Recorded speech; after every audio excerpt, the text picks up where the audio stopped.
안녕하세요. DB성형외과의 디테일러 국동비 원장입니다. 이번 영상에서는 새로운 주제라고 해야 될까요? 좀 지방이식에 대해서 한번 말씀드려 보려고 해요. 눈, 코, 지방이식까지 해서 눈, 코, 지다 성형수술의 가장 기본적인 시작 단계다 그렇게 말씀들 하시기도 하고, 특히나 이제 저는 이제 눈 성형을 많이 하게 되는데, 눈 위쪽이 많이 꺼져 있으신 분들, 함몰 눈꺼풀이신 분들에 있어서 이제 지방이식 없이도 해결한다 그런 내용의 영상을 또 찍은 적이 있지만, 또 그것만으로는 해결이 안 되는 경우도 있거든요. 그래서 지방이식을 할 수밖에 없다 또는 권해드리는 경우들이 있는데, 여기에 대해서 이제 어떤 오해들이나 어떤 부작용에 대해서 걱정하시는 분들이 많이 계시더라고요. 지방이식 수술이라는 것 자체의 부작용이나 오해들, 그런 것에 대해서 한번 말씀드려 보도록 할게요.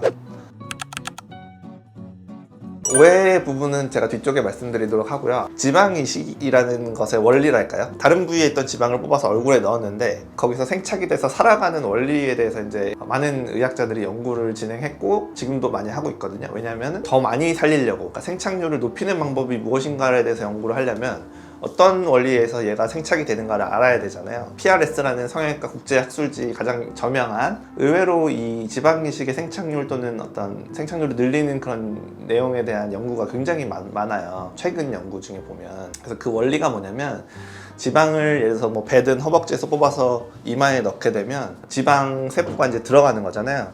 근데 거기에 새로운 혈관이 자라 들어간대요.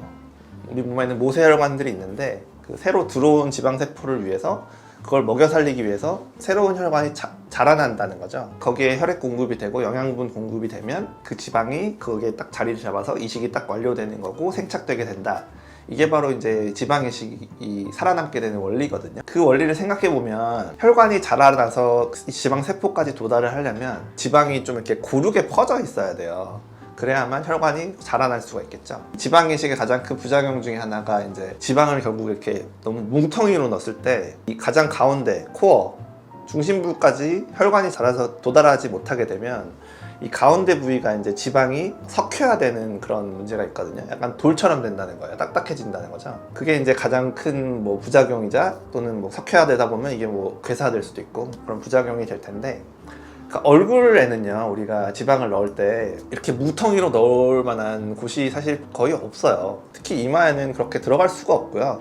이마는 굉장히 타이트한 조직이기 때문에 넣어도 퍼지겠죠. 뭉텅이로 넣을 수가 없고요. 유일하게 얼굴 중에서 그럴 수 있는 만한 부위는 이제 앞볼일 수 있는데, 앵두나 체리처럼 이렇게 동그랗게 넣는 게 아니라 넓게 이런 면으로 넣는 거지, 이렇게 뭉탱이로 넣는 것이 아니다. 면으로만 넣어도 자기 조직이 어느 정도 위에 있기 때문에 밑에 이제 매트처럼 이렇게 깔아주게 되면 그 볼륨이 생겨서 이렇게 올라오는 그런 원리지, 없는 평평한 곳을 아예 그냥 뭉텅이를 넣어서 이렇게 볼륨을 만드는 그런 개념은 아닌 거죠. 또 이런 부분을 알기 때문에 의사들이 그렇게 넣질 않죠. 얼굴은 또 혈액순환이 잘 되는 부위이기 때문에 괴사나 석회화되는 길이 거의 없다고 보셔야 되고요. 그래서 얼굴 지방이식은 그런 일이 거의 없고, 이제 가슴 지방이식 을 이제 하는 그런 경우들이 있는데, 최대한 볼륨을 많이 만들어내야 되는 수술이잖아요. 그러려고 하는 거고, 그러다 보면 이제 의사도 이거를 뭉텅이로 넣으면 안 되는 걸 알지만, 한 층 넣고 두 층 넣고 세 층 넣고 이렇게 여러 겹을 잘해드리려고 그러는 거겠죠.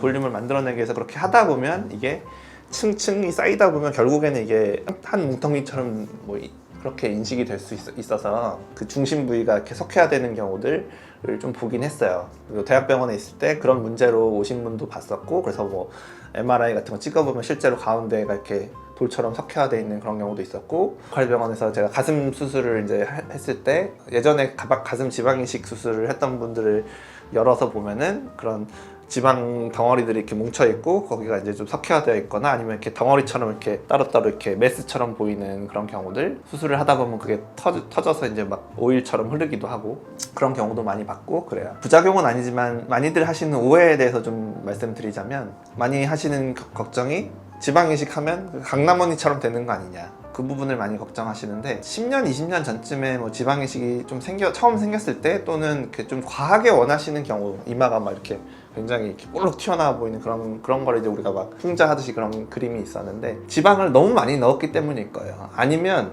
보형물 두꺼운 걸 넣었거나 근데 그거를 지방이식이라고 잘못 생각하시거나 사실 지방이식을 과하게 해드리는 건 의사 입장에서는 힘든 일이에요. 20cc만 넣으면 되는데 40cc 넣는다는 거는 2배의 일을 하는 거잖아요. 굳이 그런 고생을 자처할 이유는 전 없다고 생각해요. 그렇게 원했기 때문 또는 뭐 그런 트렌드가 있었을 때나 그렇게 하는 것이지 그게 사람들에게 부정적인 인식이 되고 나서는 굳이 제가 더 고생해서 2배를 넣을 이유가 없는 거죠. 처음에 좀 과해 보이는 경우에 이제 그렇게 생각하시는 경우 있는데 아까 말씀드렸지만 지방이식이라는 거는 생착하는 게 100%가 아니에요. 그래서 뭐 적게는 50%, 많게는 뭐 7, 80%까지 생착하는 경우도 있는데 50에서 70 정도 사이로만 남기 때문에 처음 넣는 양을 그렇게 걱정하실 필요는 없다. 그리고 또 하나가 이제 지방이식 넣고 나면 그게 이렇게 처짐에 영향을 주는 것 아니냐, 뭔가를 넣었으니까 이게 왠지 이렇게 중력의 영향을 받아서 떨어질 것 같잖아요. 그런 걱정들 하시는 경우가 있는데 그 노화라는 것이 원래 자기가 가지고 있던 지방도 이 앞으로 있던 지방이 이렇게 내려가게 돼 있거든요. 뭐 중력의 영향을 받는 것이지만 그게 지방 무게 때문에 내려간다는 개념보다는 뼈 사이에 있는 커넥션 있잖아요. 가교 역할을 하는 그런 그 밴드 또는 조직들이 다 약해졌기 때문에 내려가는 것이지 부용물을 넣거나 뭐 구슬을 넣은 게 아닌데 그게 무게가 무거워서 떨어지는 개념은 아니라고 생각해요. 지방이식을 사실 하셨건 안 하셨건 그건 노화에 의해서 이렇게 떨어질 수밖에 없는 것이지 지방이식을 했다고 해서 그게 더 잘 내려가거나 더 빨리 떨어지거나 그런 것은 아니라고 생각해요. 아까도 말씀드렸지만 지방이식은 굉장히 깊은 층에 뭉텅이로 넣는 게 아니라 매트처럼 깔아주는 개념이거든요. 두께를 보강하는 개념이지 어떤 두께 자체를 만드는 개념은 아니에요. 또 피부 처짐에 더 영향을 준다고 생각하지는 않아요. 뭐 간단히 제일 많이 하시는 오해들에 대해서 이 정도 말씀드렸고 중간에 잠깐 말씀드렸지만 생착률 말인데요. 다 없어지는 것 아니냐 하는 오해, 효과를 뭐 전혀 못 봤다 이렇게 생각하시는 분들 가끔 있는데 수술 전후 사진을 띄워놓고 비교를 해드리면 분명히 남아있다는 걸 느끼고 가시는 경우가 많거든요. 적게는 반밖에 안 남아서 이제 처음 넣은 거에 비해서 반이 없어지고 나면 자기 원래대로 이제 돌아간 것 같다, 예전 모습을 사람은 기억하기가 힘드니까 그런 경우들이 있지만 실제로는 그렇지는 않다. 최소 반 정도는 살아남으니까 1차 주입해서 반 정도는 살아남기고 그래서 2차 주입으로 좀 더 보완해드리고 이런 경우도 있고 지방이식의 효과가 정말 전혀 없어서 아무 효과가 없는 걸로 판명이 난다면 그런 수술이 아직까지 존재할 이유가 없어요.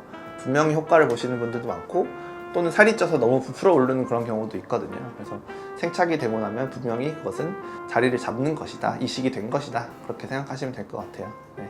지금까지 지방이식의 부작용과 오해에 대해서 좀 말씀 나눠봤습니다. 네. 지금까지 DB성형외과의 박동규 원장이었습니다. 감사합니다.